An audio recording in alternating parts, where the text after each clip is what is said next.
finished my 4th full year on YouTube, and to celebrate, I thought I would go back and pick out 4 fabulous videos to share with you. Just some highlights from some videos that I did early on in the beginning of my channel. I'm going to tell you why you don't need to beat yourself up when it comes to clutter. We're also going to talk about 3 benefits to owning less. We're going to tackle digital clutter. And we're also going to talk about those fantasy self items that we keep because we think we're the kind of person that can do everything sometimes. Got a little bit of everything for you today, so let's get started.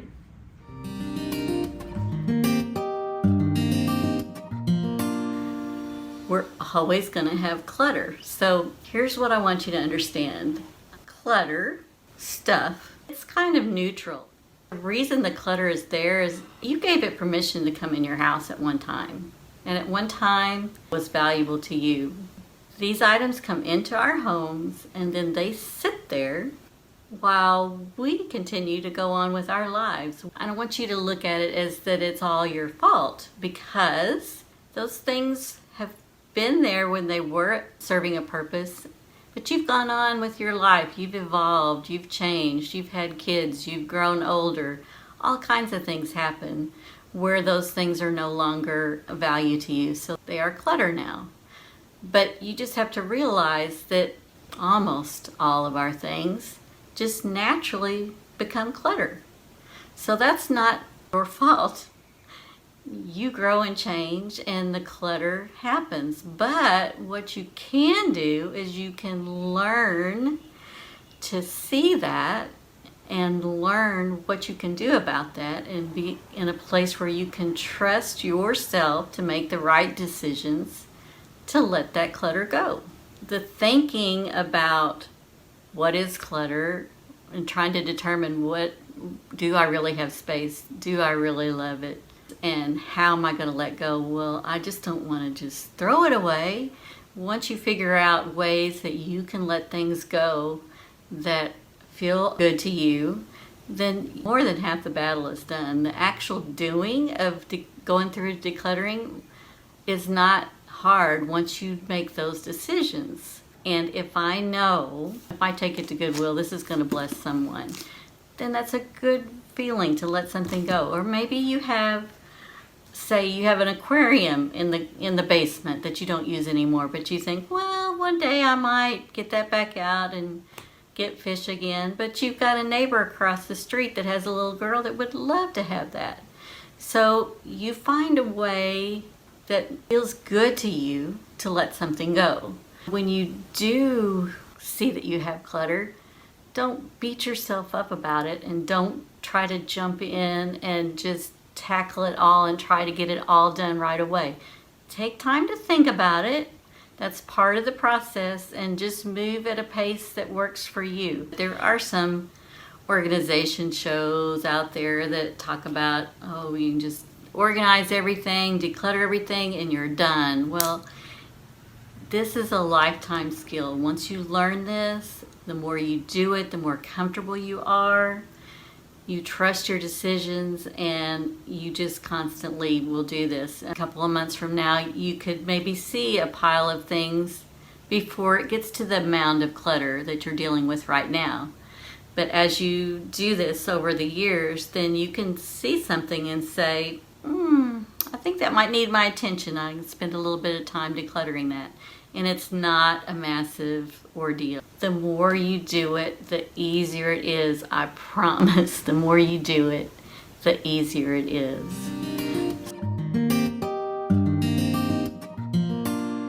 I would encourage you to approach decluttering just like an exercise.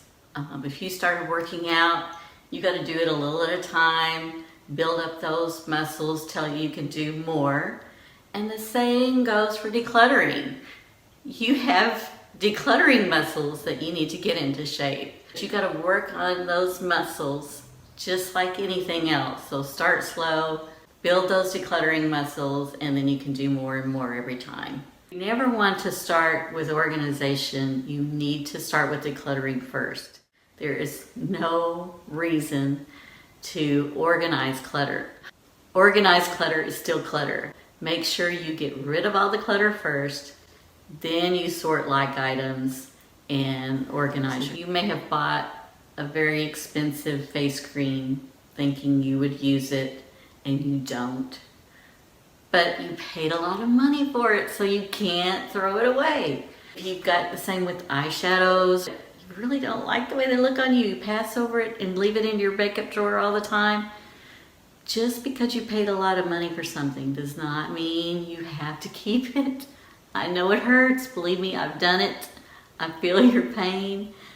But keeping those items does not put that money back in your pocket. So toss the products, toss the guilt. An area that's great for jump-starting your decluttering journey is your clothing. First thing to do is to go through your closet, go through your dresser drawers, pull out the things that don't fit you any longer. Our body shapes change. There's no reason to pass over clothes in your closet every day and it makes you feel bad that I can't fit into that anymore. Just go ahead and pull those things out. Then, the next time around, when you go to declutter your closet, then you can make the harder decisions about what you really wear often and what you don't. Shoes, the same way. If your shoes don't fit you well, they're not comfortable, but they're so darn cute, you just can't get rid of them. Just remember that you deserve a closet filled with the things that you love, not the things that you have to pass over and make decisions about. I have several other videos about decluttering your closet, so I'm going to link to one of them above, so I hope you'll check that out.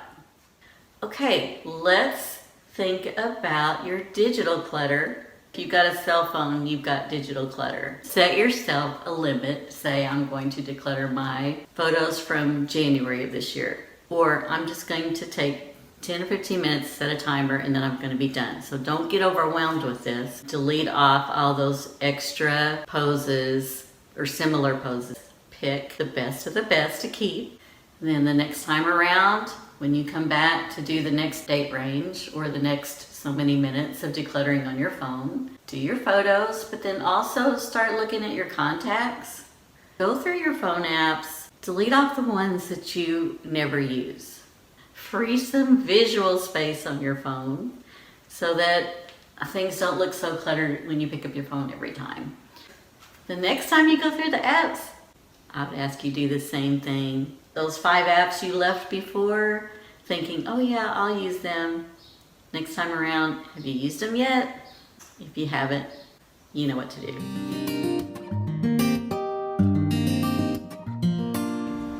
Let's list 3, and there's so many more than 3, but let's list 3 benefits to owning less, to moving towards a more minimalist type of lifestyle. Number 1, easy to clean. So much easier to clean. When you clear off your kitchen counter from all the knickknacks and things around your kitchen counter, when you clear off your shelves, your bookcases, it's a breeze to clean. You'll tell the difference for sure. Number 2, you are saving money. You're not going shopping as often. Actually, you don't want to bring more things into your closet or into your home because you're focused on getting rid of things. You're focused on paring down things, so you don't have that need or that want to go shopping all the time and spending extra money. That's money you can save. And in my particular case, we're getting close to retirement age, and that's really important at this season of my life. So that's a big one. Number 3, learning that less is more. The less you have to do to take care of so many things, to manage so many items, the more time you have to do the things you love, the more time you have to spend with the people that you love. The less time you're clearing out your carport or your garage or clearing out the basement, the more time you have to stop and read a book or take a walk. Spend time with your family. In my case, my husband and I like to spend time with our chickens. They're our free entertainment that we love. A lot of people have the false notion that minimalism is all about doing without. And it's not about doing without, it's about removing the things that keep you from doing the things that you love to do. So you remove all the excess things that you're having to take care of or clean or store or reorganize or move from room to room, make room for something else. You get rid of those, you take that out of your life, and that gives you more time to do the things that are truly important.